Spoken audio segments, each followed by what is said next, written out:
الله الرحمن الرحيم. يا صباح الورد والفل والياسمين على عيونكم يا احلى واغلى متابعين. ازيكم حبايبي عاملين ايه؟ انا ام احمد وجايه لكم النهارده كده بوصفه حلوه قوي تنفع بقى فطار غدا عشاء، وبمكون ايه ولادنا معظمهم ما بياكلوهاش او ما بيحبوهاش، بس صدقيني من بعد الفيديو ده ان شاء الله كله هيحبها. تمام، يلا كده نسمي الله ونصلي على الرسول ونشوف معانا ايه. يلا بينا حبايب قلبي. اول حاجه كده معايا كيلو ونص من الدقيق متعدد الاغراض منخولين كويس جدا. هنزل عليهم ببيضة كاملة، كمان معلقة كبيرة من الخميرة الفورية، معلقة كبيرة من السكر، وهنا كمان معلقة كبيرة من السمسم ودي اختيارية. هننزل عليهم كده برضو بمعلقة كبيرة من البيكنج باودر، وهنا معايا تلت كوباية من الزيت. والمكونات دي كلها كده هحطها لكم في صندوق الوصف. وحبينا نعزز الفطاير بتاعتنا شوية، نزلت عليها كده كمان بنص كوباية من الحليب، وممكن نستبدلها بكوباية زبادي، وممكن ما تستخدمش خالص. بس احنا عايزين نعمل حاجة قيمتها غذائية عالية عشان خاطر ولادنا اللي هتاكل الفطاير دي. تمام، وكمان ما تنسيش رشة الملح. خلاص، ومعايا بقى مية دافية بما ان الجو برد، وهبدأ بقى اعجن كده ونخلط كل المكونات مع بعضها، وهنعجن كويس قوي. وطبعا عارفين زي ما قلت لكم قبل كده ان كل دقيق ليه قوة امتصاص. تمام، هنا كمان ضفت كده معلقة كبيرة من الخل، ودي بتدي كده هشاشة للفطاير بتاعتنا او العجين بتاعنا، وبتخلي لونه فاتح كده وما شاء الله زي الفل. وبداية بقى حطي كمية المية واحدة واحدة كده وبشويش بشويش، علشان العجين ما يبقاش مارق منك. انا عايزة كده عجينة حلوة متماسكة، اعرف اشكل فيها زي ما انا عايزة. تمام، تاخد وتدي كده. المهم تفضلي تعجني معاها قوي لغاية لما تربي منك عرق، يعني من مدة 10 ل 12 دقيقة كده. واديله ادي وتعجنيها. وهنا خلاص جازت معايا. دهنت الطبق بتاعي بزيت وحطيتها، وكمان دهنت الزيت وغطيتها بالاسترتش او كيسة التلاجة وبالفوطة كده، وخدتها بروح احطها فين؟ على السرير تحت البطانية عشان الجو برد وتدفى كده وتختمر معايا بسرعة. هنا بقى المكون اللي بقولك عليه ان ولادنا كلهم مش بيحبوه، وهي السبانخ. وطبعا عارفين ان السبانخ الفوائد بتاعتها عالية جدا ما شاء الله، وخصوصا للمرضى اللي هم فقر الدم والانيميا او الحديد، يعني ما شاء الله مفيدة جدا.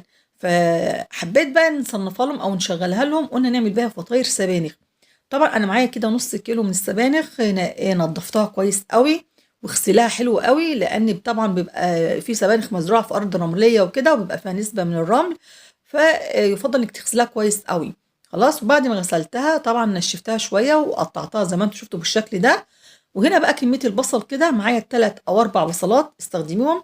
انا يعني لو البصل بتاعك كبير خدي 3، لو متوسط كده خدي 4. وفرمتهم كويس قوي في الكبه كده، طبعا بفرمهم فرم خشن مش ناعم، يا اما تقطعوهم على ايدك بالسكينه مفيش مشكله. نزلت كده بمعلقه من الملح، معلقه من الفلفل الاسود. وهنا بقى المكون اللي بخلي السبانخ بتاعتك دي في حته تانية خالص، وهو السماق.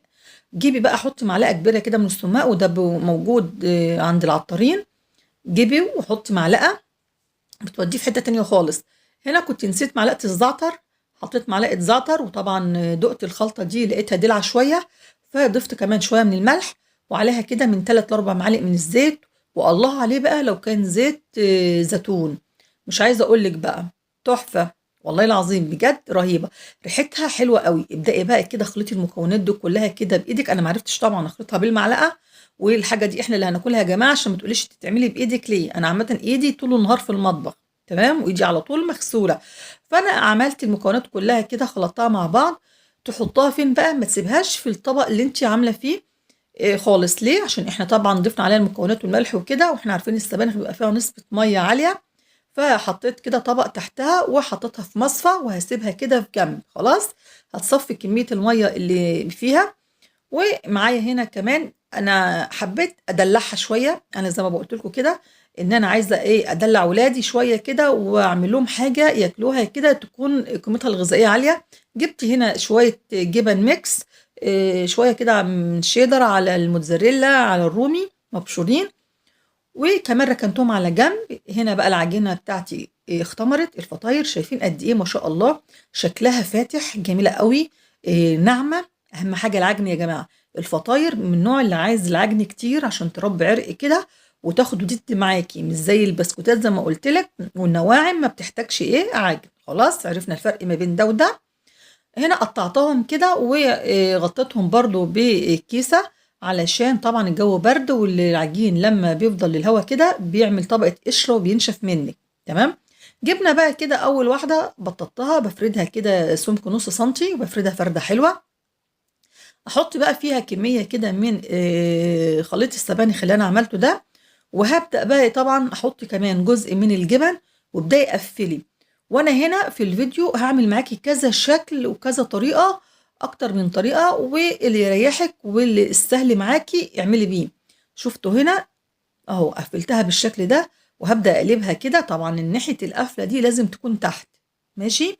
وابدأي بططي كده وافردها برضو كمان شوية، وهنا بالشكل ده. وهحطها طبعا عندي الصينية دهناها مادة دهنية، سمنة أو زيت بقى، بس يفضل زيت عامة. دهنتها كده طبقة خفيفة وهرص فيها. بصوا تاني واحدة هي حبيت أعملها شكل المثلث كده، ما شاء الله. يعني إيه، شكلي واعملي أشكالات كده فرحي ولادك.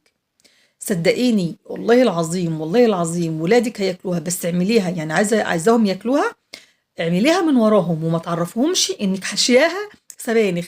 هياكلوها وبالظبط كأنهم بياكلوا حواوشي. بصي مدياكي ريحة حواوشة اللحمة كده بالظبط والطعم. والله ابني كلها وما يعرف انها فطاير سبانخ الا بعد ما كلها. اخوه قال له ده فطاير سبانخ، قال لي انا كنت مفكرها حواوشة او فطاير بالكبدة. اي والله زي بقول لكم كده. شوفوا عملنا كذا شكل، يا ريت تكونوا كده بقى ايه مركزين في طريقة التشكيل. اهو عملت الشكل ده برضو كده، وعملت شكل تاني كده مدور.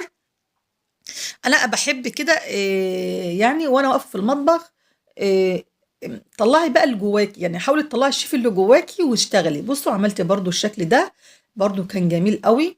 بحط طبقه من معلقه من خليط السبانخ معاها طبقه من الجبن وبقفل. وهنا بقى كنت مولعه الفرن على درجه حراره 200، بدخل بقى الفطاير بتاعتي على طول. احنا كنا مستعجلين لان ده كنت عاملاها لهم كوجبه غدا، معاها بقى شويه ترش ومعاها شويه سلطات وشويه خيار مقطعين ما شاء الله. مش عايزه اقول لك ريحتها تجنن، وريحتها حلوه قوي. على فكره انا ولادي برضو معظم يعني من الناس برضو او من الولاد اللي مش بتحب السبانخ، بس طبعا عشان انا عارفه قيمتها الغذائيه انها كويسه قوي، وكمان فوائدها حلوه قوي، فحبيت اخليهم ياكلوها. بس ايه، بالطريقه دي عجبتني قوي وبجد جميله. ويا ريت تعملوها لاولادكم، بس زي ما قلت لك كده اعمليها من غير ما تعرفيهم ان انت حاشيها، وقول لهم تعالوا تعالوا انا عاملها لكم فطاير او حواوشه باللحمه. والله صدقيني ما هيعرفوها، وكلامي عن ثقه و... ومش بكذب عليكم بامانه. ولو وصلت بقى معايا لحد هنا حبيبه قلبي، ما تنسيش بقى تحط اللايك والكومنت الحلو المحفز منك حبيبه قلبي، وربنا يحسن ما بين ايدينا جميعا. واستودعكم الله ومع السلامه حبايب قلبي.